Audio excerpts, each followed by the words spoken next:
drinker. He was to the bottle what Louis Armstrong is to the chocolate. But you are to the bookings what Mother Teresa is to the children. Your brother was a clever one. You used to carry his typewriter. Isn't he coming tonight? Whatever happened to him? Papa's lying down. I meant his career. That's lying down also. What chance would an Englishman give a leftist, communist, Pakistani on newspapers? Socialist.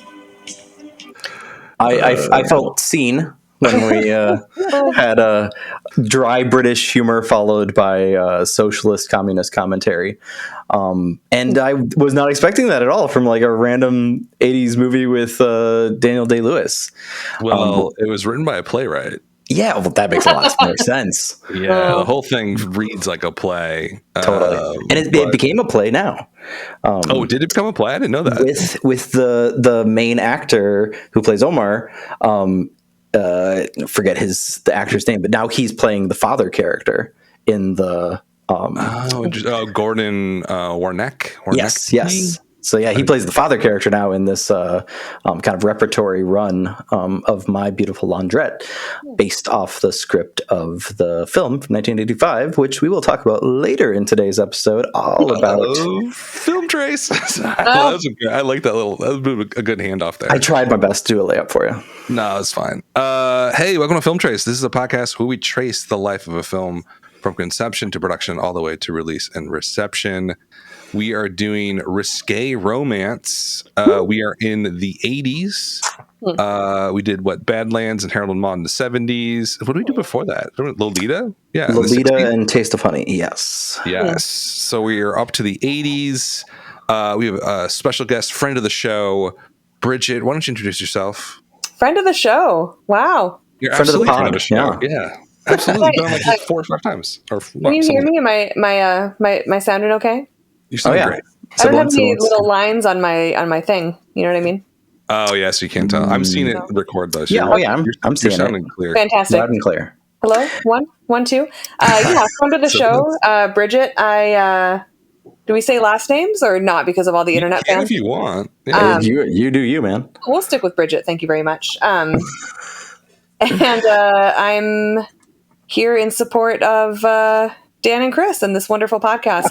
I host a podcast that has been, season 2 has been in production for a really long time, called Screen Time, but stay tuned for someday.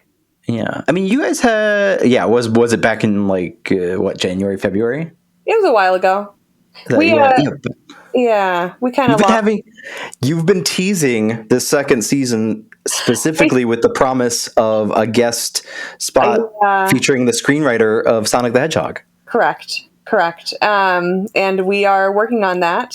And we have another special celebrity guest teaser in the works for season 2. I won't say anything else about.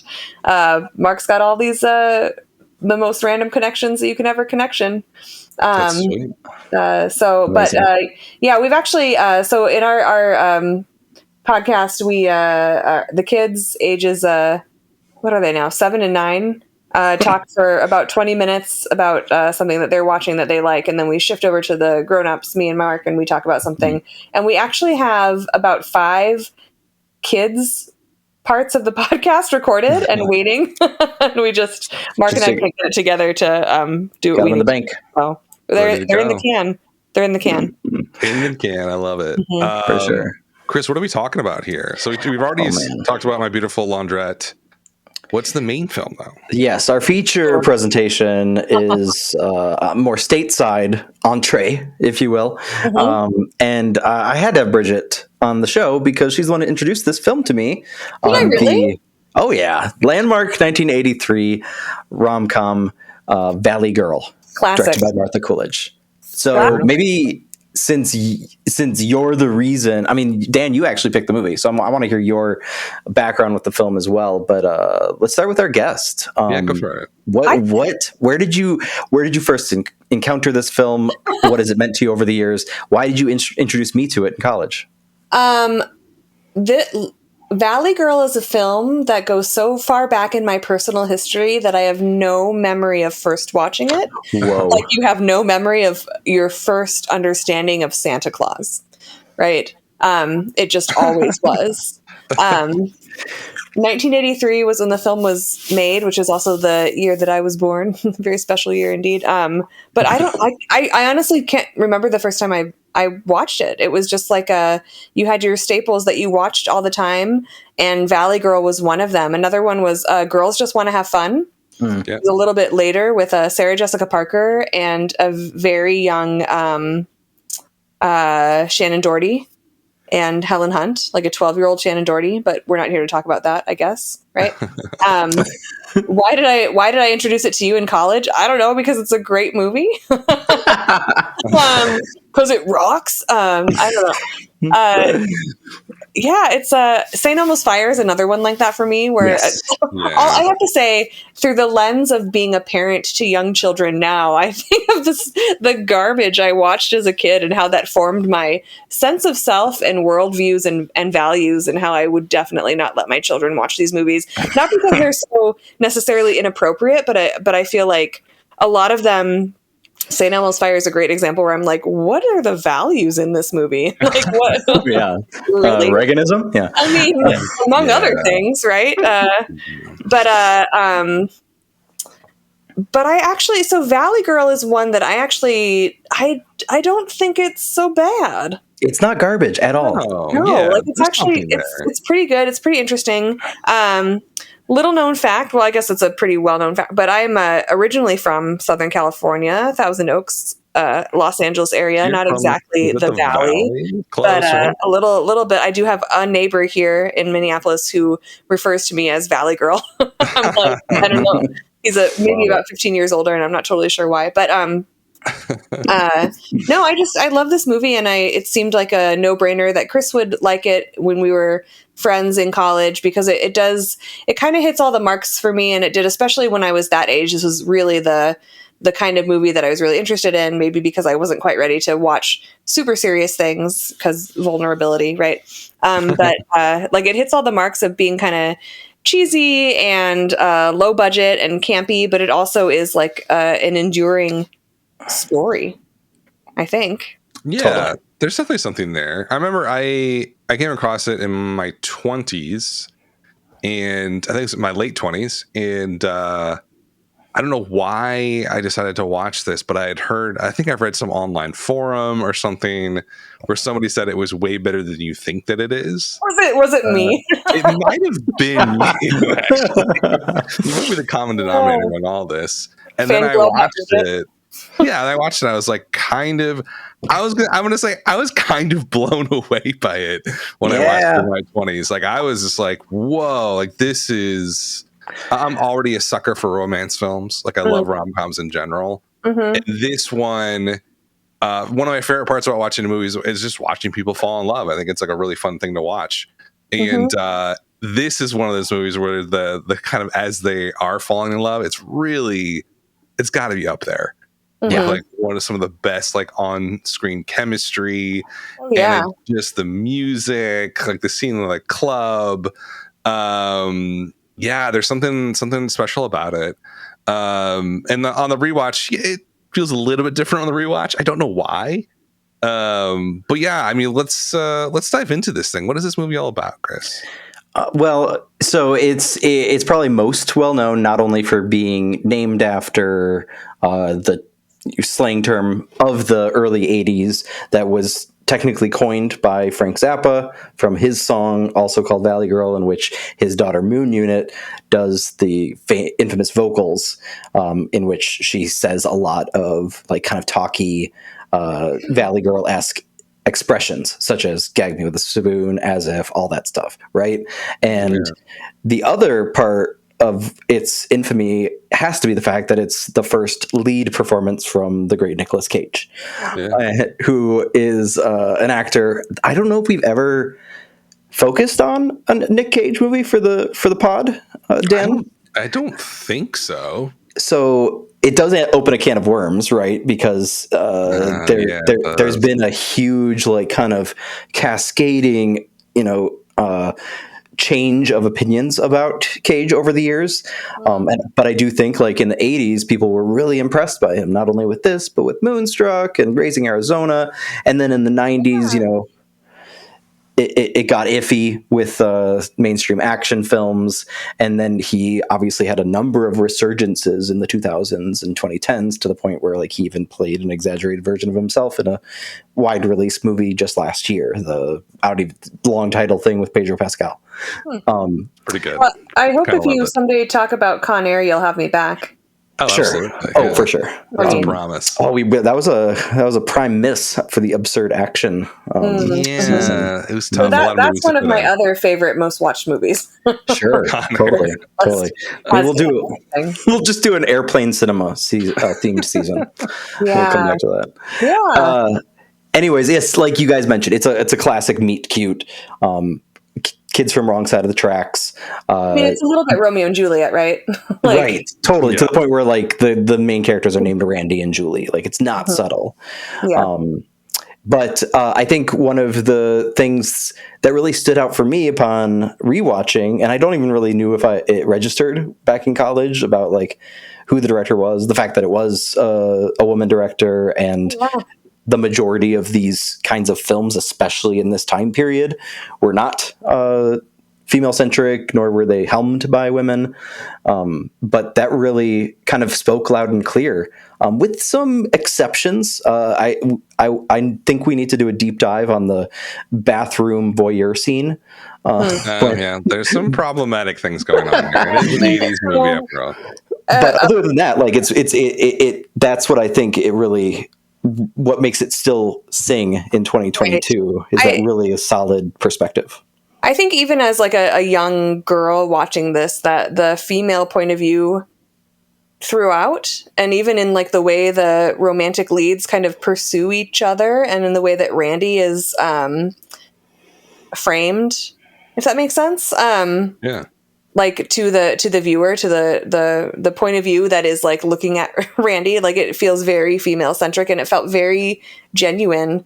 And I think, I mean, a female director is going to bring that for sure, but also she's going to be she's going to have to answer to the studios and pressures of the time, etc. Right. So right. I think those moments still come through, but overall, like this felt very real in terms of like a young teenage girl developing a crush.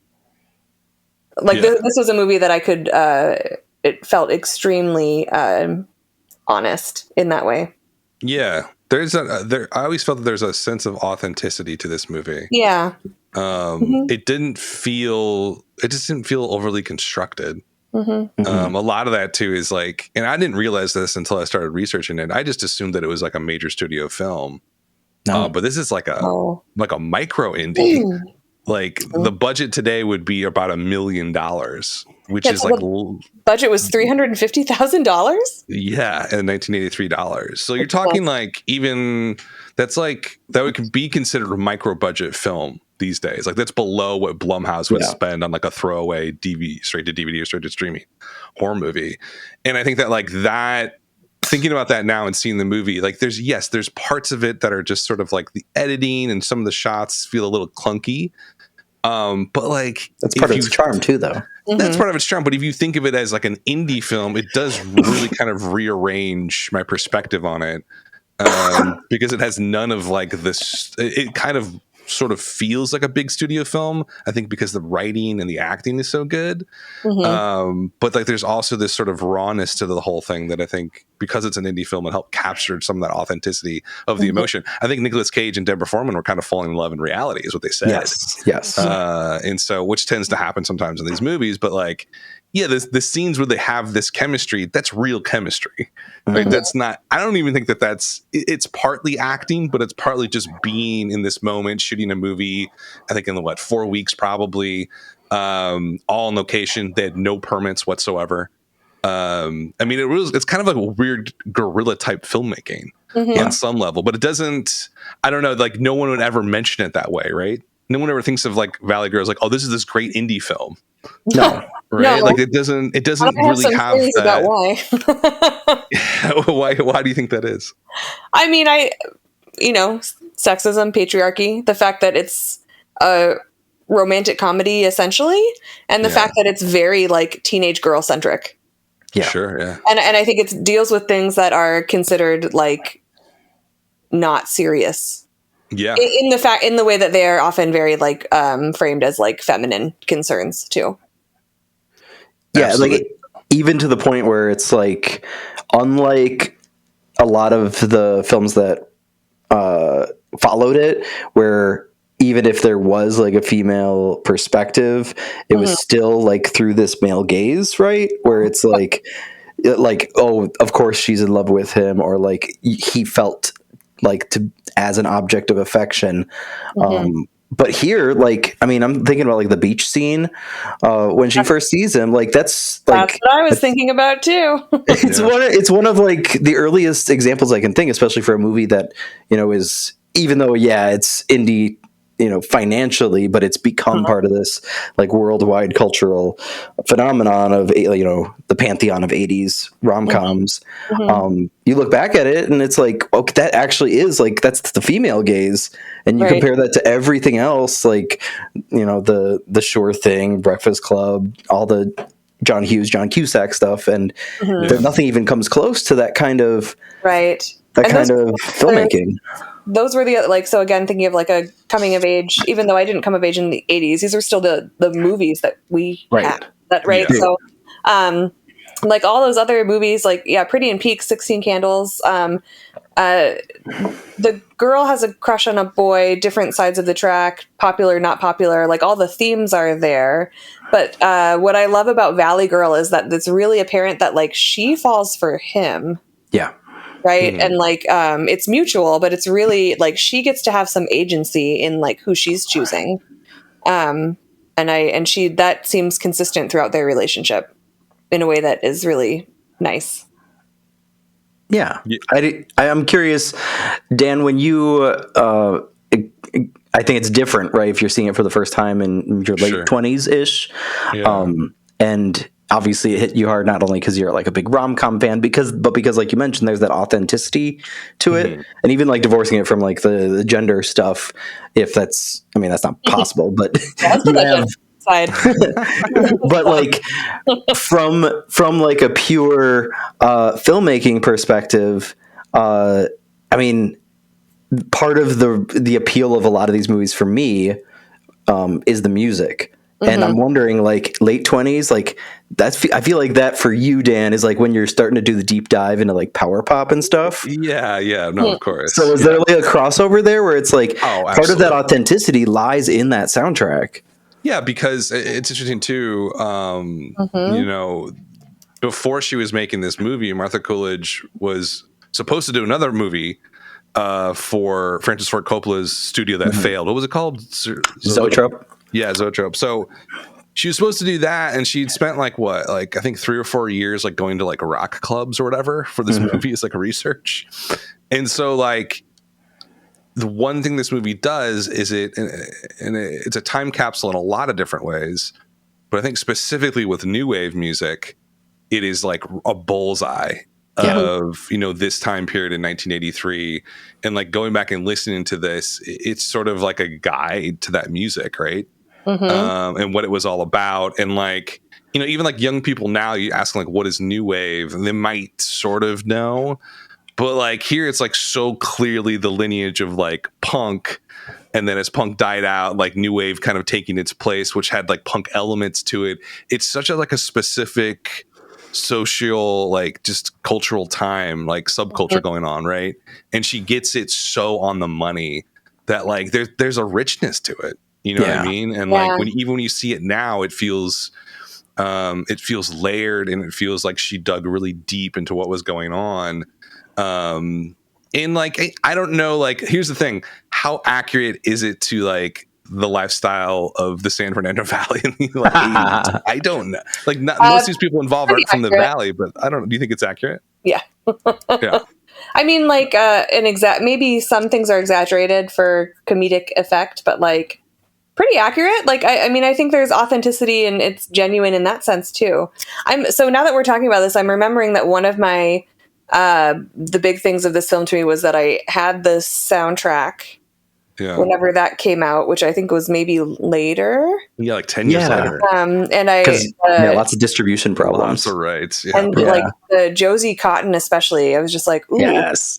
ooh, what's this? This is different. And so this would have been like 1994-ish, when I was also mostly into like grunge stuff. Yeah. And this was like a totally different, not to get too much about Bridget, but I had a dad who listened to a lot of like Guns N' Roses type stuff. And I listened to a lot of Nirvana, and was a big 11-year-old super fan, because I really got it, age 11.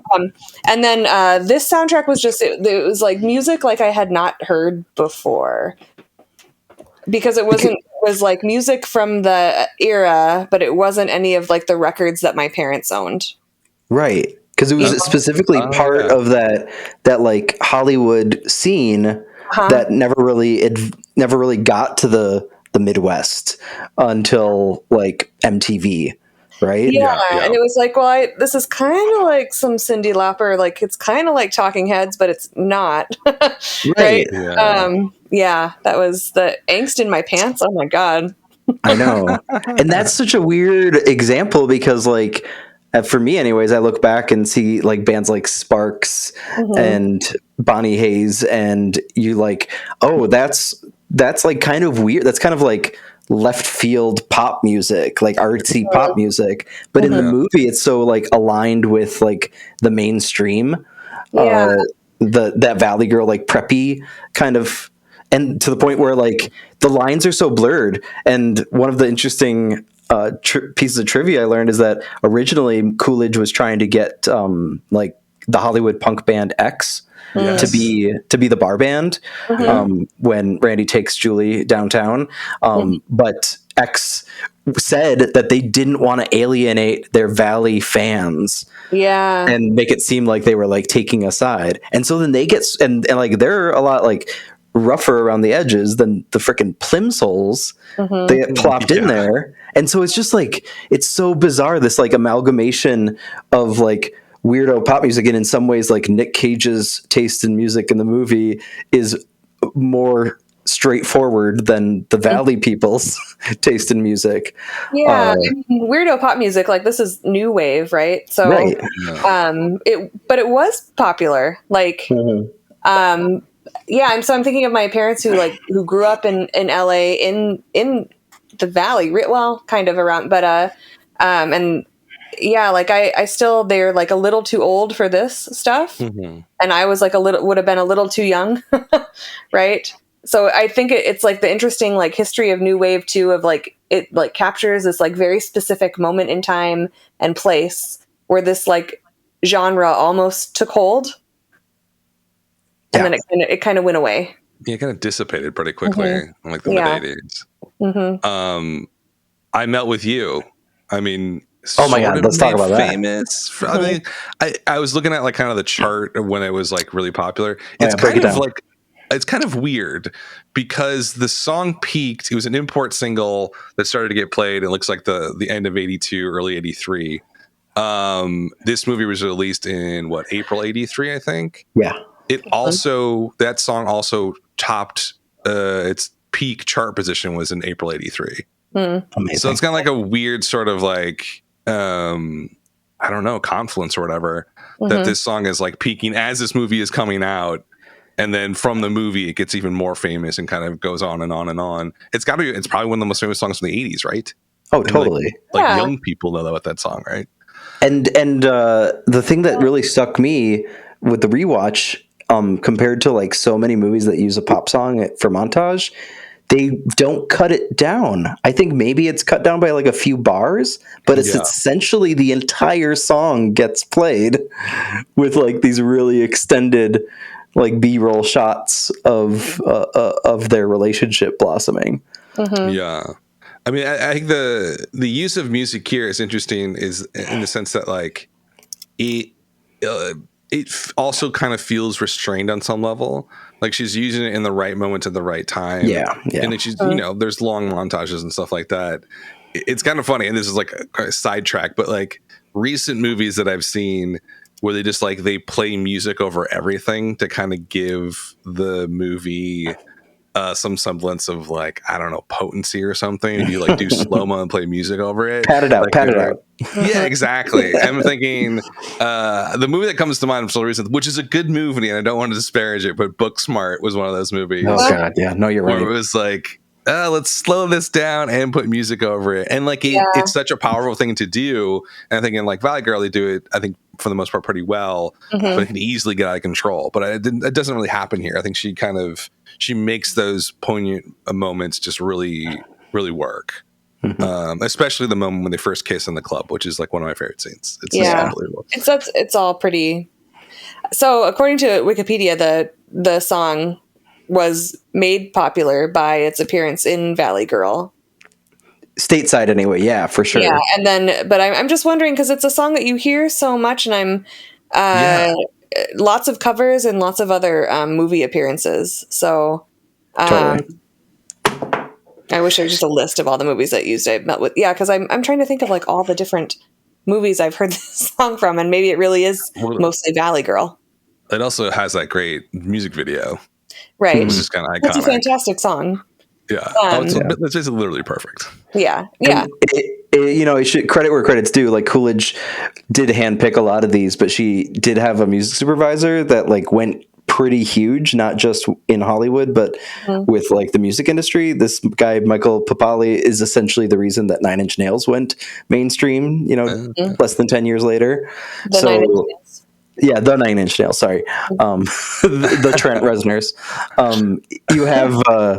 You have this really like kind of magic synergy between what's going on behind the scenes and what's going on in front of the camera. And I think that's another part that like you don't get a lot of in these other movies of this ilk. Like you mentioned 16 Candles and Pretty in Pink. Like what makes those John Hughes movies magical, if still like greatly problematic, especially so many years later, is like that is the performances and the script, but there's nothing really else going on behind the scenes there that really makes it work. Like Johnny Hughes wasn't really a very technically talented filmmaker. Much better on the page. And same thing with like, I mean, I would argue even Cameron Crowe, who, I still have fondness for Say Anything and stuff, but there was just like, there was such this like myopic view. Like that was part of the patriarchy thing too, where it's just like the guy wanted to make the movie the way he wanted to make it. But like Coolidge just seemed like so much more like freewheeling and collaborative, and to the point where like, there were all these reunions for the anniversary of the film, especially during the pandemic, over Zoom, and like all those women who played Deborah Foreman's friends, like they're all like besties still today. Like they actually like formed a friend group on set there, and like it's just you just get like such of a warmer vibe from it than so much of the other like chilly 80s stuff, like St. Elmo's Fire too. I don't think Schumacher was really worried about creating a good vibe on set or anything. No, well, and I mean, there's also like the friendships in St. Elmo's Fire, like are tense, toxic as hell. Yeah, I mean, like, and I think in a lot of John Hughes movies too, like there's a lot of toxic. Yeah, there's a cruelty to it. A lot. Yes, and that's like that's not here. Valley Girl, but it's missing in a way that like it's not totally not there. But I think it actually adds to the authenticity. And I'm not gonna say that like there weren't toxic relationships in my youth, but like. Yeah. But for the most part, like you're just kind of friends, and it's fine. Yeah, I don't know. Like I appreciate there's sort of like a fineness overall. Like they're it's almost like the drama of Valley Girl is like underplayed in a way that makes it feel real. Yeah, like, and but it's still a fun movie to watch. So what's risque here? Why? I'll go back to you, Dan. I was just going to ask that. Oh man, why did you put this in the mix? Because it's such There's the whole trope of the girls. Do I love the girl or the girl's mom? Yeah. Oh God, I forgot about that. I love that part of the movie. I love such a weird subplot. Yeah, I love the way they play with like what the viewer like is thinking. Yeah, no, I mean, and again, that plays out in sort of a more like I'm going to say like realistic Sure. Yeah. I don't know. Way. I think I actually chose this for a very specific reason for Risque Romance. To illustrate, like we've talked about these other movies where, like Badlands, where it's like very the power dynamics are just talk about toxic. You know, it's like homicidal. Talk about Lolita. I mean, just the name itself, you could figure out the problem there, right? I hope. Yeah, right. But I was thinking about like what makes a romance risque ultimately. And it really comes down to like sort of the social acceptance of said romance. That's what makes it risque. And risqueness can be more on the extreme side, like a Lolita or like a Badlands. But here it is risque because essentially you have two social groups that don't interact often. And you have it's the boy from the wrong side of the tracks situation. And it's funny and interesting because that's the central conflict of the movie. It's, you know, Juliet has to sort of make this choice. Do I stay within my social class or do I go outside of it for love? Yeah. And it's one of those things that pops up over and over and over again in romance movies. And it's more like maybe a milder form of risque, but it's actually not, because those types of conflicts are actually massive in people's lives. Like, you know, it's one of those things where, and it also sort of makes me, it's that big question of, can love conquer these sort of bridges or divides that we have between people?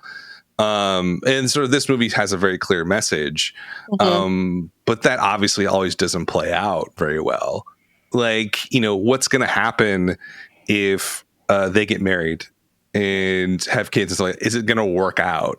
Because she's kind of from, you know, she's now that's the funny thing about the character. She doesn't have a Valley accent because she's supposed to be from Malibu. Right. Right. So that's even more interesting because, you know, her parents are kind of hippies, which I love, by the way. Oh, God, the parents. The health food store is fantastic. But yeah, I mean, the whole point of it is sort of like risque is kind of, it's a very relative term. And it's relative to how people view in groups and out groups, essentially. And but yeah, I mean, I think it's now is the conflict here that severe? No, not hardly at all. It does get violent, I guess. I mean, it is interesting. You have this guy show up to a party because he's dressed differently, and we don't know, and we beat him up.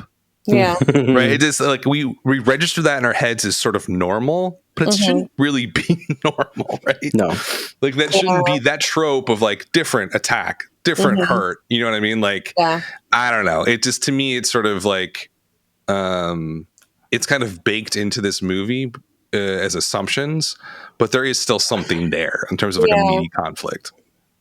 So what do you think? Because maybe Bridget, you can give insight to this. How like ingrained and serious is that divide between the Valley kids and the city kids in the Hollywood suburbs? Is that like I to me, growing up in the Midwest my whole life, well, in a little bit on the East Coast, but what I don't see that kind of like. Yes, there's like the mentality of quote urban to quote suburban and like rich versus working class, but and I know that's like my privilege showing, but like I'm curious, especially with like California, because that became this kind of shorthand for movies because of where Hollywood's located. But did you notice any of that growing up?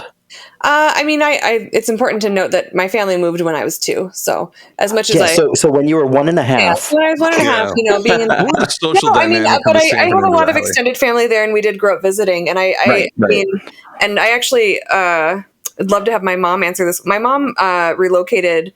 She's from Detroit, Michigan, and her family moved to a more affluent part of the Los Angeles area when she was 12, and her reminiscings, and this also would have been in the like mid 70s, right? Is that class and wealth were super important, and it was like everywhere, much more than her experience of being a younger person living in Michigan. Interesting. Yeah. Or in a place like Detroit, especially, right?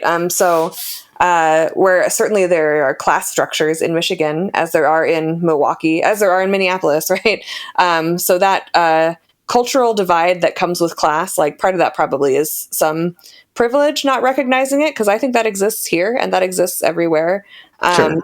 But I do think that there are a lot of communities in LA that are more consumed with status, maybe, than elsewhere, where it's more widespread of a thing. But I think also, like, we're talking about like a class divide, a cultural divide, and I mean, Valley Girl also is almost like can be like a and like talking like a Valley Girl, like using some of that slang. Yeah. This would have been like later, like in the 90s. Like my memory of that can also almost like derogatory. So Yeah, totally. if you're Absolutely. outside of the valley, it's not just wealth, but it's like a specific kind of wealth. Like these are not people living in Beverly Hills. This is not like old money. This is like new money, materialism, vapid self-importance. And if you think about like that versus like the like punk rock scene in Hollywood, like that's going to be a pretty important divide, especially if you're a teenager where you're finding your identities in these spaces, and that's really important, right? Yeah. I True, mean, true. I wouldn't have dated someone who liked pop music. You know what I mean? How shallow of you, Who Bridget. listened to like KDWB, like gross. No, but I mean, honestly, like I remember being even like in college and moving through different like Absolutely. cultural Yeah. of like finding myself and like different things that you were into signaled, and I wasn't necessarily thinking of like a class thing, even though that was certainly present, right? But like it signaled like what kind of subculture you were part of and what you were into, Right. and whether we would share the same political beliefs and values. And that certainly was how I navigated dating. High school's a throwaway because I didn't go to high school with anyone who wasn't exactly the same, but it's true. There were no subcultures at my high school, but college, that was a piece of it. So I think that comes through. I don't know if it's so overblown that like you would beat someone up for being different as soon as they get to a party, but like, I don't know, people get beat up for being different all the time. Yeah. Right. Yeah. Like, and there's also a lot of like homophobia in that hatred of the punk scene. Yes, absolutely. So I think that was a piece of it in that scene, actually. Totally. Like, Like there's the coiffed hair and the suspenders. Yeah, that's a good point. Yeah. And having sort of that, like, it's not a very masculine look, and it, No, yeah. So yeah, I mean, again, I'm not an expert on like LA subcultures necessarily, but I think it's probably pretty accurate. Yeah. Hey, speaking of homophobia, should we move on over to our chaser film? My Beautiful Laundrette. One more thing about this movie. That's okay. That's okay. This is a movie. Have you ever seen this before, Chris? No. This was one that had been on my list. I actually, funny story, last time I visited you, a couple times ago when I visited you when you were living in Missouri. You were doing work stuff or something, and I didn't have Criterion Channel at the time, and so I was just flipping through, like looking. I was like, "Oh, this looks interesting." I watched like 5 minutes of it and then fell asleep.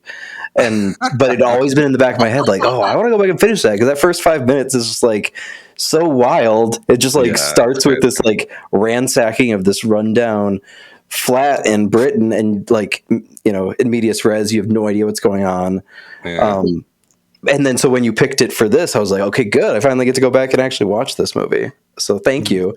Yeah, of course. I liked it a lot, but where did you find it? And because I had no idea that I knew it was Daniel Day-Lewis. I know it was like there was that classism connection. Sure. But I didn't know the race stuff, and I also didn't know the homoerotic, homosexual aspect of the romance subplot. Yeah, I mean, honestly, I was looking for something because Valley Girl, I feel like, it's Risqué-esque, the conflict there is not sort of super extreme. And I just kept sort of looking and looking through different films, and this one came up. And I think what interests me in this one the most is that the sort of the homosexual aspect of it is played down pretty massively. It's right? a subplot. It's not even like an A story. Yeah, because usually when you're dealing with something like maybe like something like a bigger film, like Brokeback Mountain or something like that, or it's like that's the centerpiece, and the fact that someone is gay is like, well, that's the entire movie, right? And in this one, this is 1985. This is a film that was made for a couple $1 million, essentially produced through Channel 4, which is a BBC type thing, and was supposed to be played just for television. But it did so well, I think at one of the film festivals, maybe the Edinburgh Film Festival, that they're like, we got to put this out. And it eventually became kind of like a little bit of a minor hit. And then the writer got a Academy Award nomination. But yeah, the thing that like stood out to me is that sort of the homosexual aspect of it is just a part of the story, right? It's just kind of like, it's not necessarily in the background, but it's just there. And it's like that sort of level of openness and tolerance, especially in the mid 80s, is really surprising. And like going back to like A Taste of Honey, that's what it was called, right? Taste of Honey? Yeah, from 61. Yeah, from 61, where homosexuality was literally illegal in Britain. You couldn't say anything about it, really. I mean, you could present a character on screen, and here we are like 20 some years later, and the way that this is played, it's just so kind of nonchalant. I think that was pretty remarkable. And then of course the acting's phenomenal. Yeah. Daniel Day-Lewis in this there's something just magical about him on the screen. I don't know what it is. It's the way he just inhabits the screen and kind of soaks it up. Yeah. He begged Stephen Frears, the director, for this role, which is another like just sign from the get-go, before this guy even becomes a well-known entity, much less like multi-Oscar nominee, that he's like this guy's like fearless in not just the fact that he's playing a gay man in the mid 80s during the AIDS epidemic and Thatcherism and all that, but like he is taking this role on as a supporting actor to a lead role for a Pakistani character, which is another part of this film where it's like, and Frears, readily admits this, like they thought it was going to be like shown a couple times on Channel 4 and it'd be lost to the sands of time, like so many of those Channel 4 films. But what do you think happened in the midst of all this that had Channel 4 switch gears and like push for a theatrical release? Well, I think they kind of did a test run of it. I think at like a film festival or something like that, and it was like sensational, I think is what they said, the response. And I think there's a reason for that. Like, we talk about authenticity and stuff in Valley Girl. This is like a different level of it, where this feels almost like a documentary on some level, like it's that level of lived in. Because the writer, Hanif Kureishi, who went and got nominated for an Academy Award for this, was a playwright. He kind of lived this life. And he basically was writing about his own life on screen. And it was electric, I imagine. I mean, can you imagine seeing this movie in 1985 in England as Thatcher is starting to, really starting her reign? And it's like, this is famously, I think, one of the first films that makes fun of Thatcher and all that kind of stuff. But the class politics here are so precise. And these conversations that the Pakistani community is having about their place in the UK and in capitalism, I mean, they're pretty profound. Right. This is not just like throwaway lines people are making. Like they're talking about on like a philosophical level, like where is our home? Where do we belong? And like there's this dangling of capitalism and making money, but then they're also at the same time missing the culture and the religion of their home. Just like the layers of conflict here are so beautifully intertwined. And the sort of the sexuality part of it is minor because I think I think to some people in their lives, it may not be the central part of their life. It may be the part that they're also a Pakistani immigrant. They're also, dealing with right-wing neo-Nazis in their neighborhood who hate them. It's like there's a whole, I don't know. I think that's the thing to me that why it probably resonated so well, not only in the UK, but also in the US, it did quite well. Yeah. Because it had something very, very special and unique and rich about the whole thing. And it came out in the US simultaneously, like literally the same weekend as Room with a View, period drama with Daniel Day-Lewis, which, also has kind of a cultural footprint, but is very much seen as like an example of the period drama, right? And the fact that you see those two polar opposite performances from the same guy, and everybody knew that, like, we had a major player in the game now. And I think it's unfortunate because, like, as you mentioned, it's not just Day-Lewis that's holding his own. Who we have Gordon Wernicke, who is playing the lead character, and not only does he have that.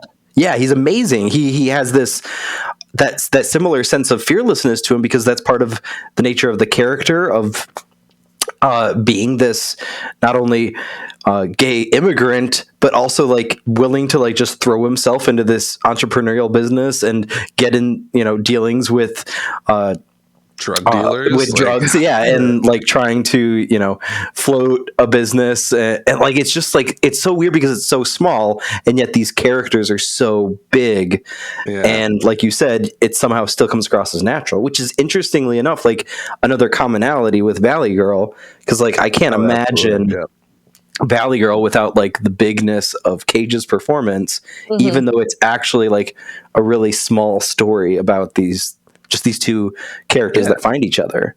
Just two teenagers falling in love. What was interesting about this one, though, is that the risque part, kind of going into it, I was thinking, this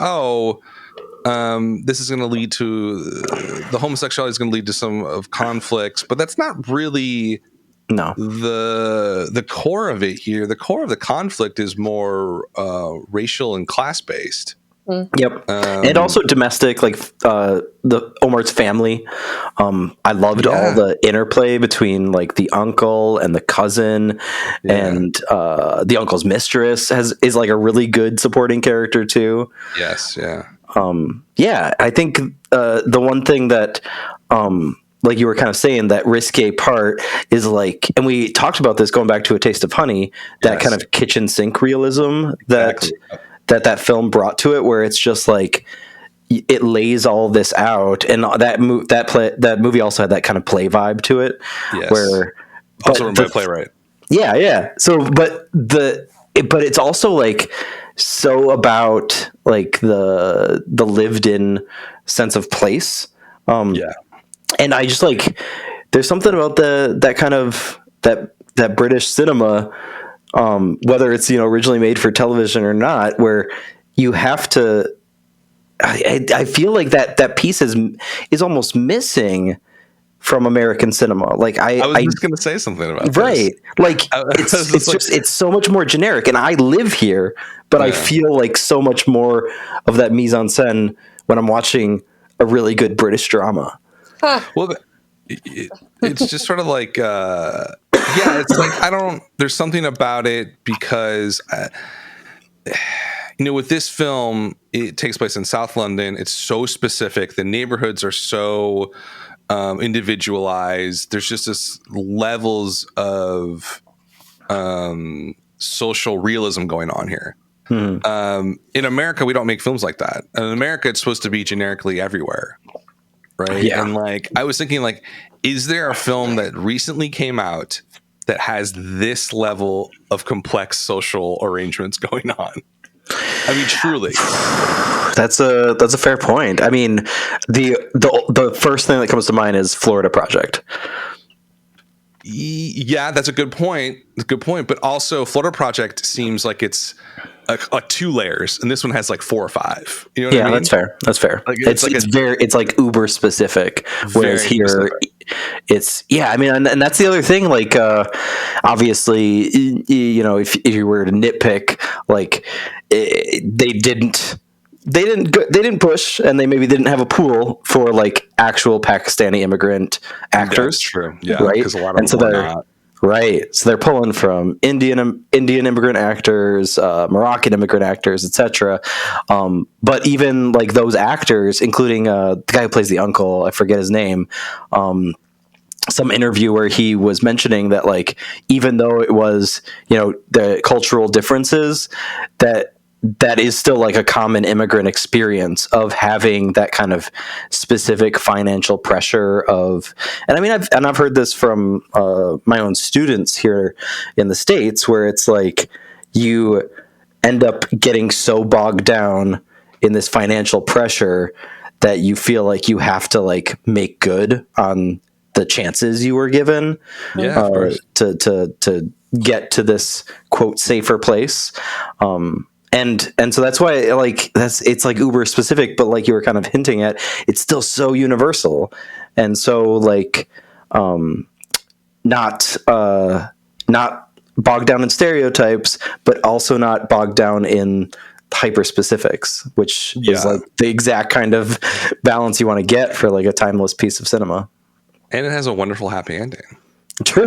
Sort of. I mean, as a sort of, like the final shot is definitely very happy with them sort of both like shirtless, like throwing water on each other. And it's like, this is very like sweet and like nice. And Valley Girl, I mean, let's go back to Valley Girl. The ending of Valley Girl. Oh my God. Am I reading it wrong? What do you guys think? What's your read? My read is that like, it's a weird ending, number one.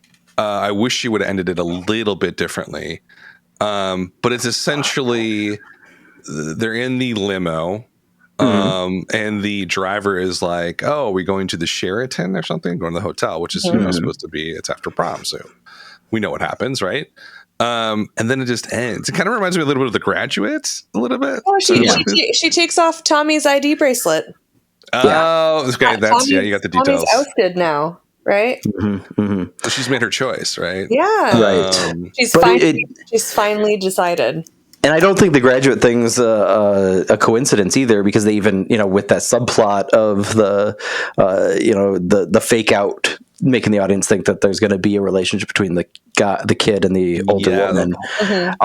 And they also in that whole segment use the less obvious reference. They don't say Mrs. Robinson or do like the rack focus between the legs, but instead she makes that like offhanded comment about plastics. Right? Yeah. So I think that there's still just like enough of a glimpse of like, oh, these are teenagers and they don't know what's coming next kind of thing. Also, like, John Cusack and Ione Skye in the airplane at the end of Say Anything, right? Yeah. Kind of got to leave it a little bit up in the air. What do we have? Any closing thoughts here? Let's wrap this sucker up. Well, it's working on My Beautiful Laundrette. Yes. So streaming on HBO Max. Thank you. Yeah, it's up there. It's really good. It's pretty short. Did you notice anything peculiar or interesting or compelling about Nick Cage's chest hair? He shaved it into a triangle, didn't he? Yeah. I always thought it looked like an eagle, sort of like wings. Well, I think the thing was he's supposed to be playing someone who's like, what, 19, 18? But I guess he was like 20 at the time. So they told him to shave his chest, I think. Well, he kind of did. Right. They wanted him to go completely hairless, and somehow being, I don't know, just because he's Coppola's nephew or whatever, he's like, I'll do you one better. I'll get you a weird shape. Like, I don't know. And then like lived in his car.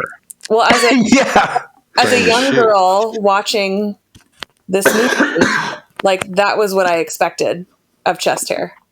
Oh man, so you were disappointed. I don't want to say disappointed. No, I just remember like I really vivid like, oh, okay, all right. That's it's how just it so works. severe. Yeah. It's so severe.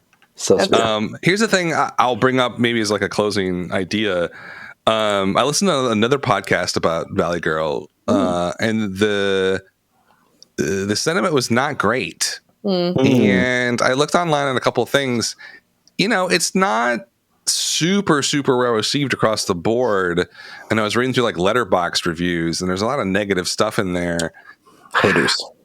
Hey, but like there's something, I don't know what it is. I think that people just like, maybe it's like younger people. One of the things that came up in the review too, is basically like this movie did so many things that are now taken for granted. Like sort of that like people look back on it seems like a boring kind of lame movie. Yeah. But a lot of it, what was done here, was kind of done for the first time. Here's the line. It's a measure of how like totally influential this little film was 20 years ago that there seems to be nothing special about it today. Interesting. Right. I don't know. I just found it was strange. Some of the reactions are just not as glowing as I think we all had about it. I mean, I've wondered how would my like college students receive Valley Girl? Like, would it seem authentic to them, or would it seem totally unrealistic and over the top? Yeah. Right. Like, and I'm comparing it to like growing up with like the John Hughes movies, which were over the top. But and those got I don't know. Those got really. I think what's interesting with the John Hughes movies is they had like a lot of sort of cultural cachet or whatever, and then they didn't all of a sudden.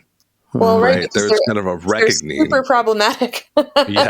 Like, I mean, Molly Ringwald did that whole, first person account of Breakfast Club and all that.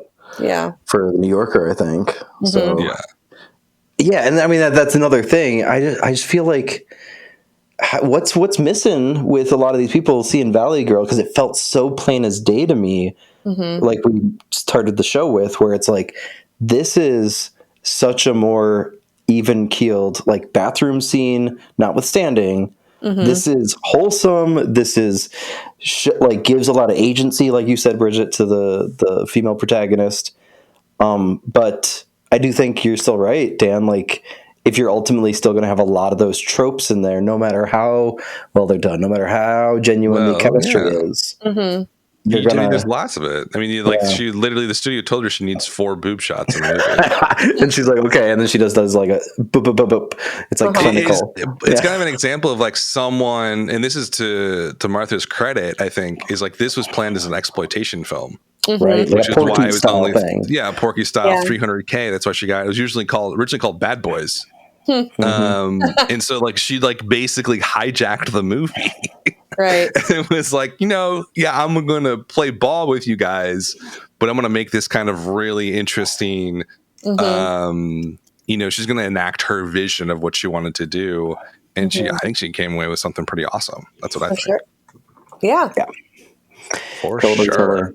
For sure, like totally. Oh, big props! We got to say it to the goat herself, Martha Coolidge, for liking our and retweeting our tweet in praise of her Valley Girl efforts. Wow. We're literally famous now. Is she going to be a guest next time? Let's get her on. Dude, Real Genius has to be. Oh my gosh. Real Genius is like one of my favorite movies. It's so good. It's so good. We can get her on Real Genius. She's like the director of the DGA or something. I know, she's a big deal. She's a big deal. Okay, what do we got coming up? Oh man, we are gonna head into the 90s. We're gonna hit the ground running with the Wachowskis' Bound. What's the Chaser film though? Chris, what's the Chaser film? The Chaser film is a little known. I don't know. It's got like a million sequels. It's Poison Ivy. The Lolita of the 90s. The Lolita of the 90s. It's gonna be an interesting rewatch. Is that Jamie Presley? I don't remember any man. Oh my god! Yeah, it's been a while since I had Cinemax. Yeah, amazing. Bridget, thank you for being on the show. Yeah, thanks so much for having me. Always fun to chat. So when's season 2 coming? It's in the can. We're working on it. All right, it'll be done when it's done. Yep, okay. You can't rush art, right? You can't rush greatness. Thanks for listening. This has been Film Trace.